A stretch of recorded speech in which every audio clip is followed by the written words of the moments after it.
Hello viewers, আসসালামু আলাইকুম।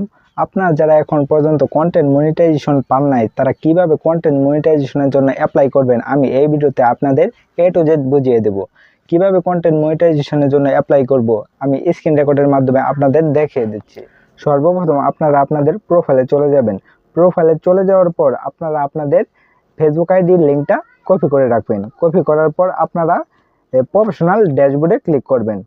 Professional ড্যাশবোর্ডে ক্লিক করার পর নিচের দিকে মনিটাইজেশন একটি অপশন পাবেন। এই মনিটাইজেশন অপশনে ক্লিক করবেন।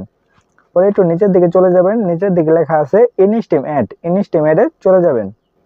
এখানে আবার লেখা আছে লার্ন মোর, সেখানে ক্লিক করবেন। ক্লিক করার পর একটু লোড নেবে।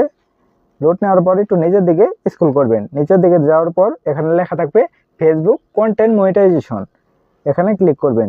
ক্লিক করার পর নিচের দিকে চলে যাবেন। নিচের দিকে চলে যাওয়ার পর আমি মার্ক করে দেখাচ্ছি, এই যে এখানে ক্লিক করবেন। এটা লোড নেবে, দাঁড়ান। এখানে ক্লিক করার পর আপনাদের কাছে ফেসবুক কন্টেন্ট মনিটাইজেশন আবেদন করার এই ফর্মটা ওপেন হয়ে যাবে। আমি আমার স্ক্রিনে দেখিয়ে দিচ্ছি। এখানে লেখা আছে ইমেল, ফেসবুক ইউআরএল আর আপনাদের যে কোনো ইউটিউবের লিঙ্ক কপি করে রাখবেন। এখানে ইমেল দিয়ে দিবেন। আমি দিয়ে দিচ্ছি। সব কিছু ঠিকঠাক দেওয়া হলে আপনারা এখানে ক্লিক করবেন। আমি মার্ক করে দেখাচ্ছি যে এখানে ক্লিক করবেন। এখানে ক্লিক করার পর এই যে আপনাদের কন্টেন্ট মনিটাইজেশনের জন্য আবেদন হয়ে গেল। এখন ওকেতে ক্লিক করলেই আপনারা 3-4 দিনের মধ্যে কন্টেন্ট মনিটাইজেশন পেয়ে যাবেন।